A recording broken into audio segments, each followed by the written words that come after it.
The crisis, the danger is past, and the lingering illness is over at last, and the fever called living is conquered at last. Sadly I know I am shorn of my strength, and no muscle I move as I lie at full length. But no matter, I feel I am better at length. And I rest so composedly now in my bed that any beholder might fancy me dead, might start at beholding me, thinking me dead. The moaning and groaning, the sighing and sobbing are quieted now, with that horrible throbbing at heart. Ah, that horrible, horrible throbbing.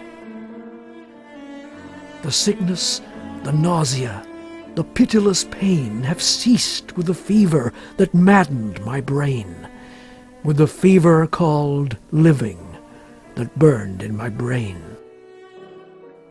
And oh, of all tortures, that torture the worst has abated, the terrible torture of thirst, for the naphthaline river of passion accurst. I have drank of a water that quenches all thirst, of a water that flows with a lullaby sound from a spring but a very few feet underground, from a cavern not very far down underground.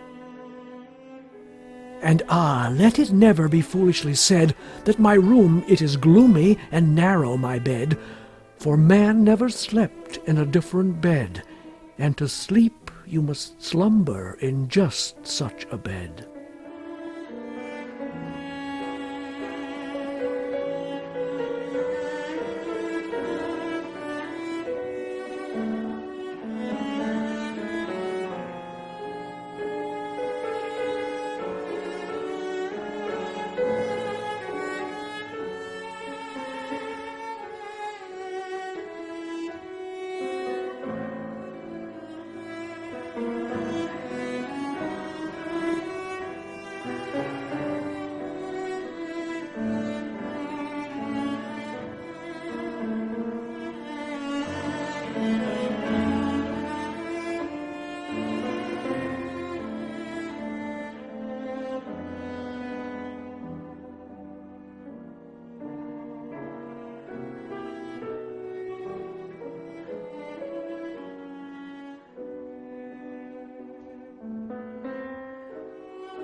My tantalized spirit here blandly reposes, forgetting or never regretting its roses, its old agitations of myrtles and roses.